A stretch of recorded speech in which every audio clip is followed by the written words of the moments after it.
eu gostaria de refletir com os irmãos, e para tanto eu vou me utilizar de 2 textos bíblicos. E aí nós vamos percorrer os 2 textos, à medida que fomos avançando aqui. Prontos para o novo tempo.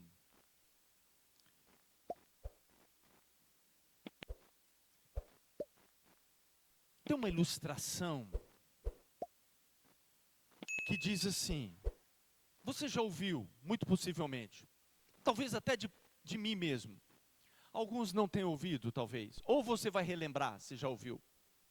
Conta-se a história, uma fábula, de uma pessoa que morava numa cabana. E ele, na sua cabana, numa certa noite, ele foi visitado por Deus. E naquela visitação, Deus deu a ele uma missão. Que ao amanhecer do dia, ele deveria levantar-se e aquela rocha que estava posta do lado da sua cabana deveria ser empurrado com todas as suas forças. E ele deveria fazer isso todos os dias. E então pela manhã ele levantou e cumpriu a ordem e empurrou aquela rocha. E no segundo dia de novo ele levantou e empurrou aquela rocha. E assim sucessivamente, terceiro, quarto, e ele fazia isso todos os dias, fazendo força, muita força, da forma como lhe havia sido orientado a empurrar aquela rocha. E aí passado um bom tempo se passa, e então bate o desânimo e ele diz, por que eu estou fazendo isso se nada está acontecendo? Nada está acontecendo, a rocha não se move e eu estou aqui só gastando meu tempo, perdendo minha... E aí nessa introspecção, o diabo aparece a ele e diz, que bobeira é essa, rapaz? Você está fazendo um negócio aí que não vai dar resultado nenhum. Você acha que você vai conseguir mover essa rocha desse tamanho? Ah, que tolice, para com isso, desista disso, larga a mão disso, deixa disso, rapaz. E isso ele já estava enfraquecido, vem essa palavra, aí o negócio baqueia mesmo.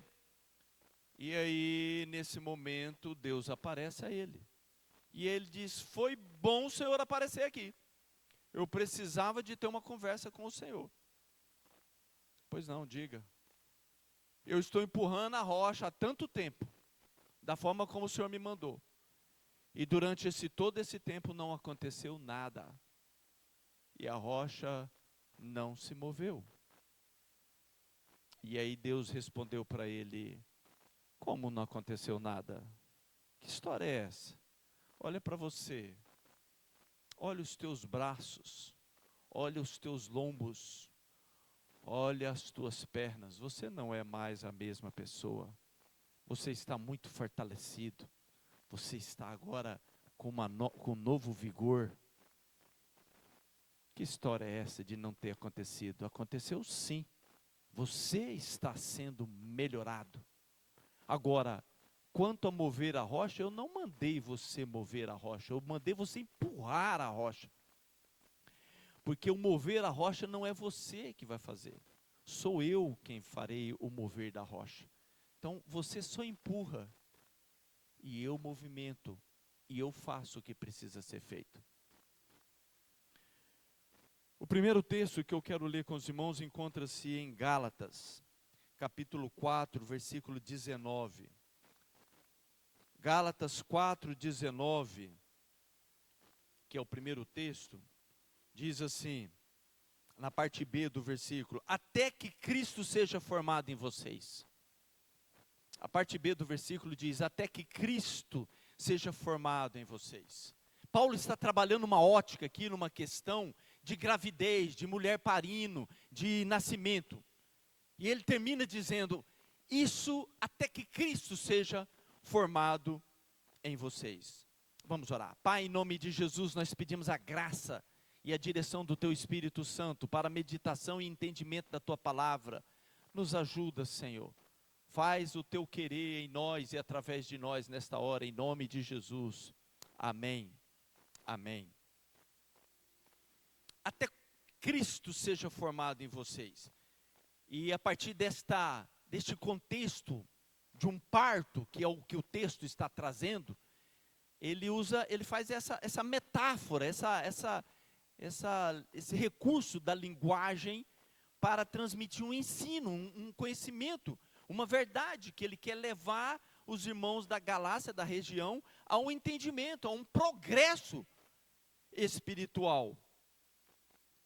E ele está no contexto de que chama dores de parto. E dores de parto, o parto, ele expressa um esforço. O parto normal, ele expressa uma angústia do momento do nascimento da criança. Para que a criança nasça, é preciso um esforço ali. E esse esforço, ele vai gerar, ele vai implementar uma nova realidade. Um novo contexto vai se instalar. Então, de uma forma metafórica, Paulo está dizendo, a forma ali do nascimento da criança, assim também há um novo contexto sendo instalado a partir do momento em que Cristo seja formado em vocês. E esta formação dele, esse nascimento, essa figura que Paulo está se utilizando da mulher parindo, é o mundo, é a pessoa se rompendo com o mundo uterino, com o mundo limitado, com o pequeno mundo, com o mundo restrito. Há um entendimento para uma compreensão maior. Obrigado. Para uma compreensão de um entendimento maior, de uma verdade maior. O romper de um cordão umbilical que vai desprender para a autonomia de uma nova vida, de uma nova pessoa, que vai surgir para um novo mundo, para um mundo novo, para uma nova realidade.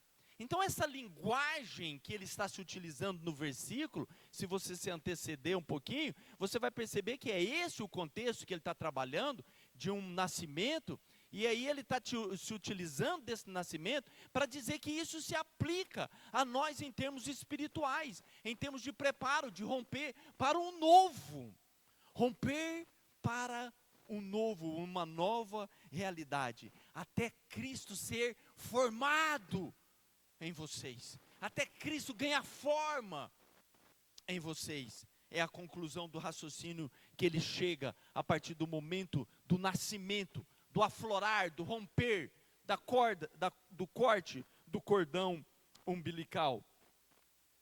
E o que a palavra está propondo aqui para nós, nunca nenhuma religião do mundo, nem mesmo a lei judaica, oferecia aos seus seguidores, e nem oferece ainda aos seus seguidores. Nenhuma religião promete o resultado que o cristianismo promete. Nenhuma lei promete o resultado que o cristianismo promete, ou seja, a formação de um Deus dentro da pessoa. Ser formado um Deus dentro da pessoa. Nós sermos um templo, como é a linguagem bíblica, da divindade. Ou seja, o ser humano ganhar a natureza divina, se assemelhar ao divino, por conta de abrigar dentro de si a essência da divindade. Ninguém, nada mais outro, propõe essa ousadia de uma realidade extraordinária, jamais concebida, pensada ou realizada. Através do cristianismo, nós podemos alcançar, portanto, a natureza divina. Irmãos, isso é extraordinário, isso é revelação da palavra, isso é tirar véu, isso é rasgar o véu e cair escamas, ao entender essa grandeza dessa verdade que a palavra nos apresenta. Só Jesus Cristo promete e consegue cumprir tal promessa, ou seja, a transformação da velha natureza numa nova criatura. Só o Senhor Jesus tem as habilidades, a capacidade para fazer de uma velha natureza, de uma natureza decaída, pecaminosa, a transformá-la numa nova criatura, num ser novo, digno de habitar a presença do Senhor dos senhores. Esse nova criatura, esse novo ser, não é outro, senão nós. Nós somos os candidatos a sermos alcançados pelo poder da transformação do Evangelho, de homens caídos a uma nova criatura. Isso pelo poder do Espírito Santo. Cristo está sendo formado em nós, até ver Cristo formado em vós. É o propósito, é o objetivo, é o alvo. Portanto, nós estamos nos tornando cada vez mais superiores aos anjos, porque estamos nos assemelhando a Jesus. Portanto, superior aos anjos, sim. Parecido, semelhante ao Senhor Jesus, ao nosso Senhor, que é o nosso modelo, nosso padrão. Ele é quem nós nos tornaremos no processo progressivo da evolução do cristianismo, do Espírito Santo, formando Cristo dentro de nós. Sim, a nova transformação está em curso. A transformação está em curso. Agora, ontem, hoje, amanhã, há uma transformação acontecendo, aqui e agora em nós.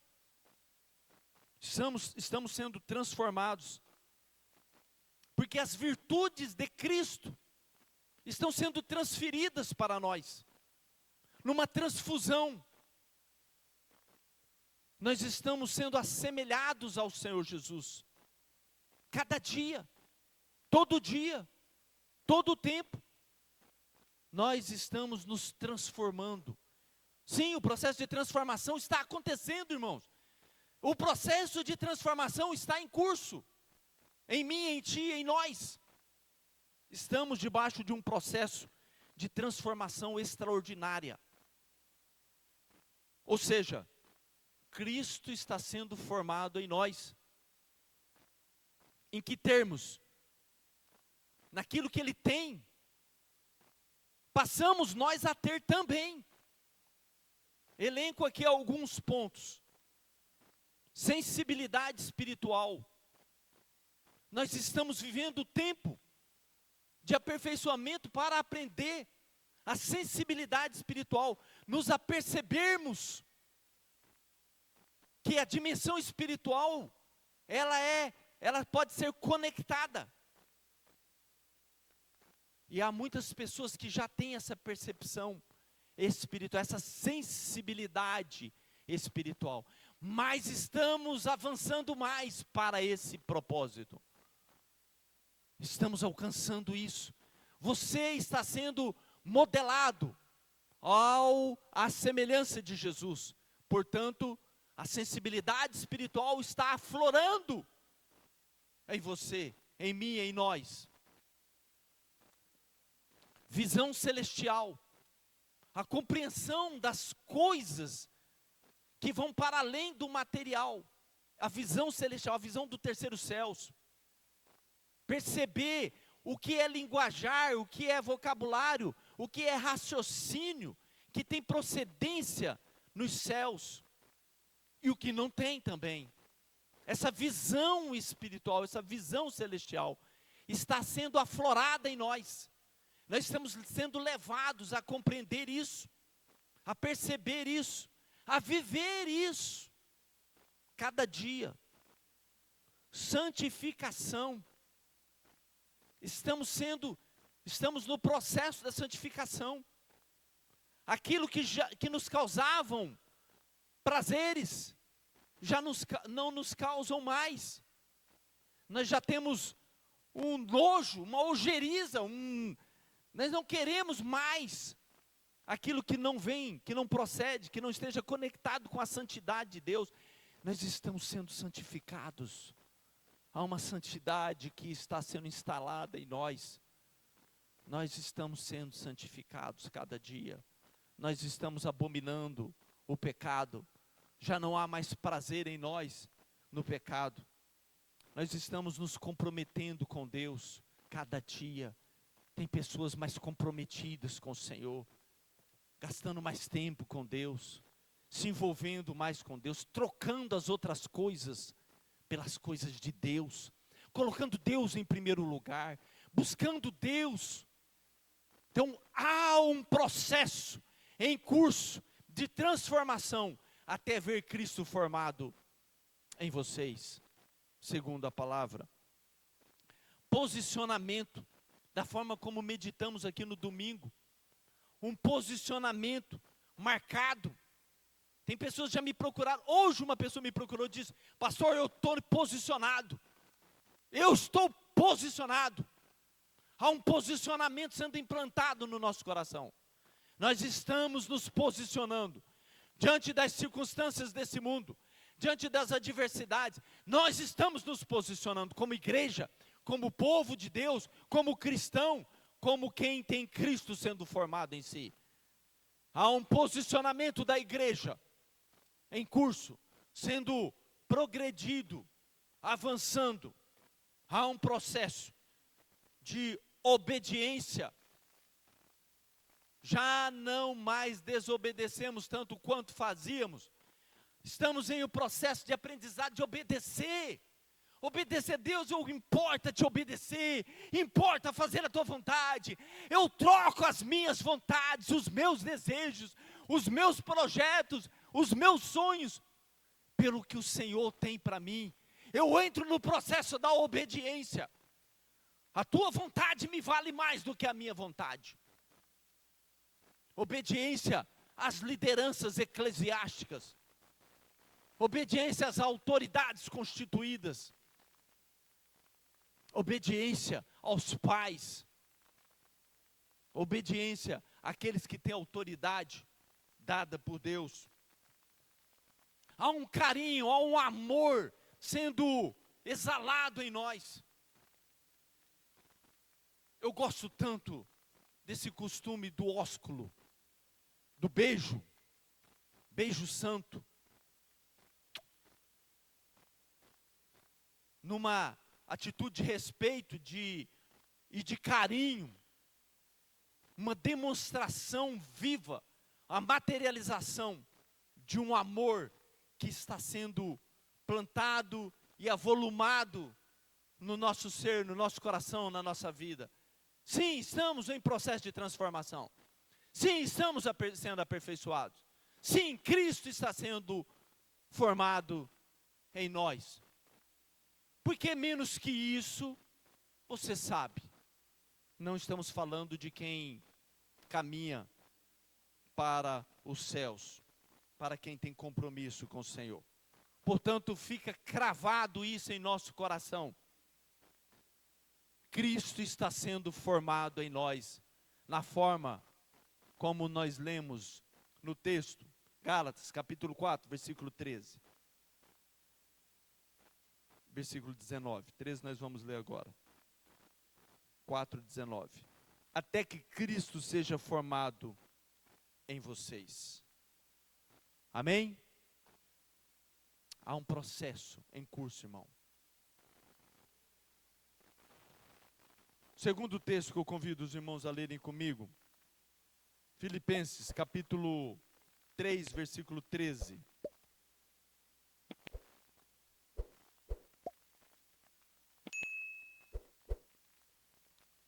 Filipenses 3, 13 e 14, diz assim: irmãos, quanto a mim, não julgo havê-lo alcançado. Ainda não há perfeição. Mas uma coisa eu faço, esquecendo-me das coisas que ficam para trás e avançando para as que estão diante de mim, prossigo para o alvo, para o prêmio da soberana vocação de Deus em Cristo Jesus. Vou ler novamente. Irmãos, quanto a mim, ele está reconhecendo que o processo está em curso, que ainda não está plenamente concluído. mas está acontecendo. Quanto a mim, não julgo havê-lo alcançado, mas uma coisa faço, esquecendo-me das coisas que ficam para trás e avançando para as que estão diante de mim, prossigo para o alvo, para o prêmio da soberana vocação de Deus em Cristo Jesus. A busca pela conquista, para o aperfeiçoamento da moral espiritual, é o que ele está dizendo aqui. Ele está dizendo que não há contentamento, não há estagnação, não há retrocesso.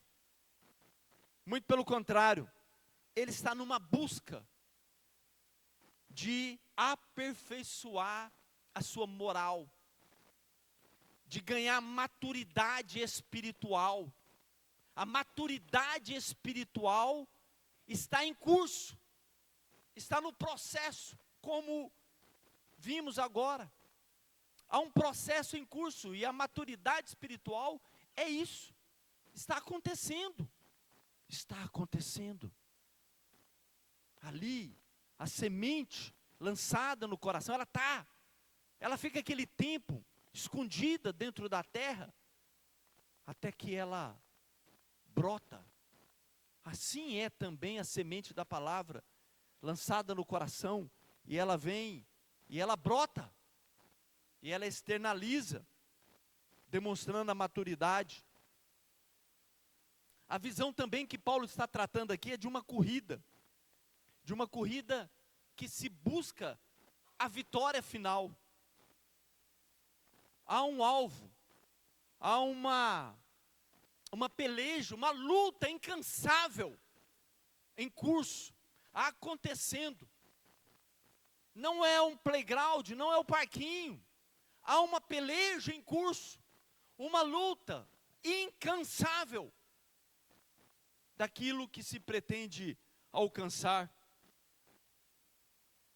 E aí a gente tem uns contrastes da utilização do tempo, das oportunidades, a forma como está sendo usado o tempo, o cronos, o relógio, o avançar, o tic-tac. Como que está sendo isso progredido ou processado dentro da minha vida, na minha estrutura? Como que isso está se efetivando em mim? O tempo passado, ele não gera progresso mais. Ele já fez o que precisava ser feito. Ele já aconteceu. A melhora que ele precisava ofertar, ele ofertou, foi o tempo. Se a pessoa se utilizou corretamente das oportunidades, das circunstâncias, o efeito se fez. Também se perdeu a oportunidade, perdeu a oportunidade. Não há mais que viver o passado. É o que Paulo está enfatizando aqui. Volta ao texto de novo, porque é importante a gente frisar alguns pontos. Irmãos, quanto a mim, não julgo havê-lo alcançado, mas uma coisa faço, esquecendo-me das coisas que ficam para trás, e avançando para as que estão diante de mim, prossigo para o alvo, para o prêmio da soberana vocação de Deus em Cristo Jesus. Então, o tempo que passou, deixando o que ficou para trás, lamentando as oportunidades, mas se atentando para as próximas que virão, para aquilo que precisa, e aprendendo que, a depender de como trata o tempo, pode fazer coisas importantes, mas também pode deixar de fazer, e pode fazer coisas até insignificantes, desperdiçando o tempo, o cronos, o relógio, o avançar, as oportunidades que é entregue para nós todos os dias. Todos os dias nós recebemos uma oportunidade.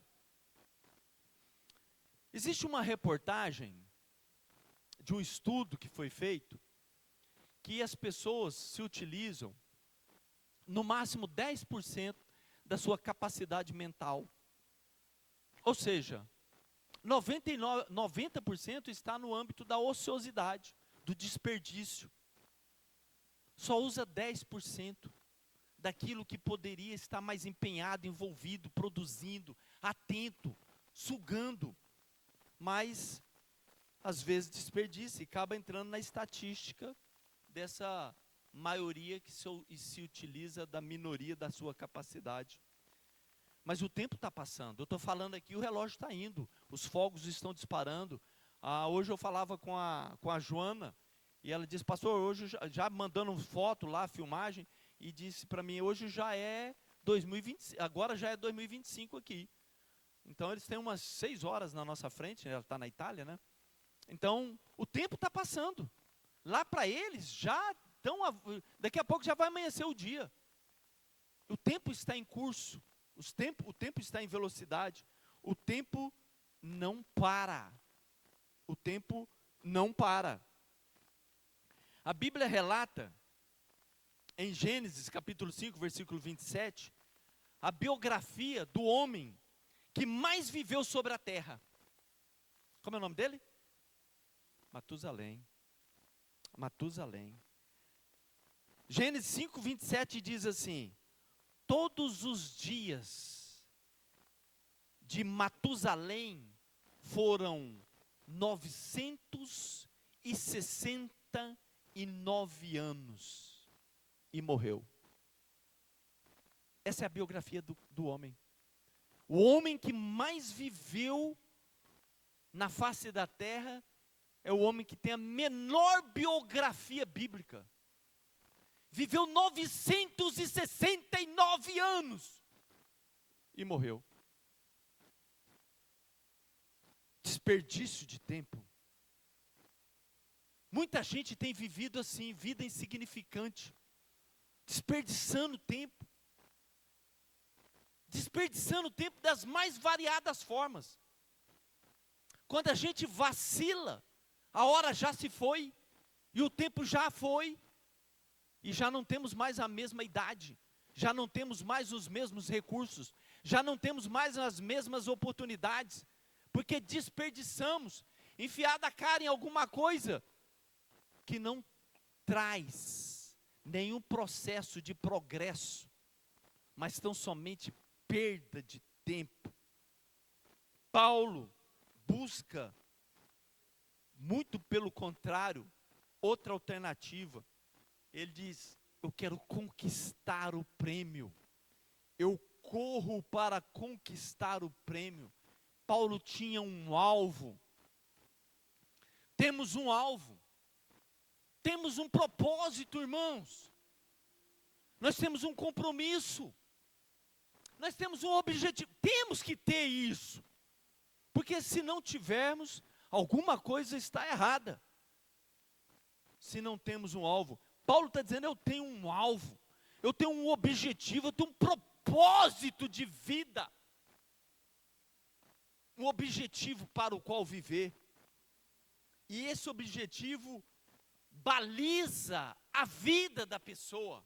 As suas atitudes, os seus envolvimentos, os seus pensamentos, os seus argumentos, os seus feitos vão estar correlacionados ao seu alvo. Se não tem alvo, ele banaliza todas as demais coisas, porque só espera o tempo passar. Nada como um dia atrás do outro e a noite no meio para a gente dormir, descansar um pouco. E tem gente que nem dorme à noite. Precisamos nos alinhar com o alvo. Temos que ter um olhar fixo no alvo. Olhando para o alvo. Igual Paulo diz no texto que acabamos de ler. Esquecendo-me das coisas que para trás ficam. avanço para o que estão diante de mim, prossigo para o alvo. Eu prossigo para o alvo. Eu tenho um alvo. Eu tenho um propósito. Eu não estou desperdiçando minha vida, meu tempo. Eu tenho um propósito. E essa ideia das palavras que Paulo se utiliza para transmitir essa verdade, irmãos, é uma riqueza de entendimento que não para só nessas palavras que quando transmitem para a nossa língua. Aqui, a ideia da linguagem que Paulo está se utilizando é que cada músculo do seu corpo está retesado, está retraído, está contraído ao máximo para alcançar o seu propósito. Ele se empenha, ele se esforça, ele se estica, como um arco entesado para lançar a flecha. Essas são as palavras que ele se utiliza aqui. Ele não tinha outra alternativa, ele só tinha uma alternativa, é correr para vencer. Não tem plano B, não tem plano C. Aliás, o plano B é fazer o plano A dar certo. Qual é o teu plano? É o plano A. E qual é o plano B? O plano B é fazer o plano A dar certo. Não tem plano B. É o plano A e o plano A e o plano A. Esse é o meu plano. Paulo está focado nisso, obstinado nisso. Eu estou pronto. São palavras dele. De igual modo, nós precisamos entender que nós também estamos debaixo da mesma direção bíblica que esse homem estava e viveu. Dedicação total. Precisamos entender isso. Estabelecer o nosso alvo em Cristo. Cristo é o nosso alvo. O passado ficou para trás. Os erros, as falhas, a vida errada, os desacertos. Cristo nos libertou disso. Cristo nos libertou. Você é uma nova criatura. Desvencilhe-se daquilo que tenazmente tenta te apegar. Solte-se. Liberte-se. Para a liberdade foi que Cristo nos libertou. Para viver uma vida liberta em Cristo. Para experimentar o extraordinário da vida. Cristo nos liberta para algo extraordinário. Esqueça, abandone o passado. O passado deve ser substituído pelos alvos do futuro. O futuro está aí. Ele se avizinha. Ele se aproxima. Muito rapidamente. Paulo diz, prossigo. Prossigo. O termo grego aqui é o avanço, seria a melhor palavra. Avançar, no sentido de uma ideia, de como eu disse, de estar como aquela pessoa que vai começar uma corrida e que ele se flexiona para frente e se estica ali, esperando o tiro para dar o start, e ele está ali, entesado, esticado, preparado, apontado, os seus pés, as suas mãos, sua cabeça, seu olhar está fixo, até que dá o tiro, e ele sai na disparada. Ele está dizendo, eu estou assim, eu vivo assim, na disparada de um corredor, que busca um prêmio efêmero e passageiro, mas eu sei o prêmio, que eu estou buscando, portanto eu prossigo, olhar fixo no alvo, o corpo inteiro entrega esse propósito. Quando o olhar foca, ele atrai a mão, que sincroniza com o pé, que impulsiona o corpo, e é um avanço, e ninguém segura, porque ele sabe a velocidade, a força, a determinação empenhada naquilo dali. E ele diz, eu prossigo, eu avanço, com o olhar fixo. até que eu veja a linha, a faixa da chegada sendo rasgada pelo meu peito. O meu olhar é fixo na linha de chegada. O futuro se aproxima. Há um tempo novo se aproximando. E o prêmio da soberana vocação, que Paulo menciona, está muito próximo, irmãos. Mais próximo de quando cremos. O prêmio da soberana vocação se avizinha rapidamente. Está mais próximo do que muitos pensam. Mais alguns passos. Mais alguns poucos passos. E nós estaremos desfrutando de algo que nós não imaginamos. Inimaginável. Perfeito, santo e justo. Alcançaremos o propósito final da nossa existência. 2025 está aqui, próximo. Mais um retorno a 365 dias. Estávamos nós aqui. Era 2023. Um momento como esse. Aguardávamos 2024. Lá se vão 365 dias. E o ano de 2025, mais alguns minutos, a Terra volta na posição que ela estava há 365 dias atrás.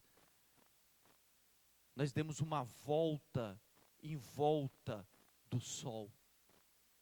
E voltamos aqui. O que tem acontecido na nossa vida em todo esse percurso?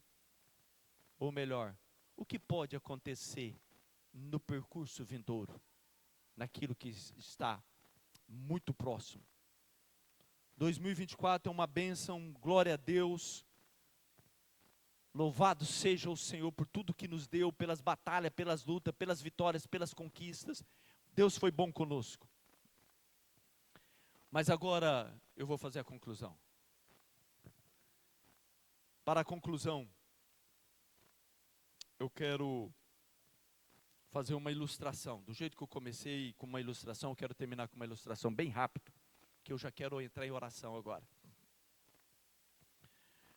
Conta-se a história de um homem que morava na região muito gelada do Polo Norte. E chegou o inverno mais intenso ainda. E aí aquele homem precisava fazer um percurso e ele ia passar por cima do rio. E quando ele chegou na beira do rio, e ele ficou cauteloso, porque ele ficou com medo de passar por cima do rio e quem sabe a espessura da água não fosse suficiente e ele pudesse afundar e aquelas águas geladas o engoliriam. Então ele toma uma decisão, ele deita sobre a água e vai se rastejando suavemente, cuidadosamente e vai avançando, e vai avançando. Quando ele está quase chegando do outro lado, já próximo já da margem oposta, ele escuta um barulho muito alto e isso chama atenção e ele volta o olhar para ver o que está acontecendo e ele vê correndo, chega correndo um senhor com uma parelha de cavalos, 2 cavalos, portanto, puxando um trem carregado de mercadoria e entra com intrepidez naquelas águas e então rasga e atravessa e ele então se levanta e termina a sua travessia. A ilustração nos leva para essa ideia aqui, ó. Paulo estava como esse senhor que chegou nessa parelha de cavalos e num trem arrastando as mercadorias daquilo que ele tem para entregar e sai para cima com intrepidez, com ousadia, porque eu não tenho para mim a minha vida por mais preciosa, porque eu sei em quem tenho crido, eu sei que Ele é poderoso para guardar o meu tesouro até o dia final, eu sei que nenhuma condenação há para os que estão em Cristo Jesus. Eu sei para quem eu caminho, nos braços de quem eu estou me direcionando. Eu sei que Ele é plenamente capaz para cuidar da minha vida, para além daquilo que eu penso que sou responsável. Ele é mais responsável. Ele vai me levar até o derradeiro dia final, que venha 2025, que venham as lutas, que venham as dificuldades, porque elas vão trazer junto as vitórias, e elas serão colhidas uma a uma para a glória do Senhor. Eu sei em quem tenho crido, eu estou certo, eu caminho para o alvo da soberana vocação. Vamos colocar em pé, irmãos, por favor. Eu gostaria de a gente só ouvir o refrão dessa música, a primeira estrofe, e aí nós já vamos orar já um pouquinho mais, por favor. Vamos cantar ao Senhor esse hino, por favor.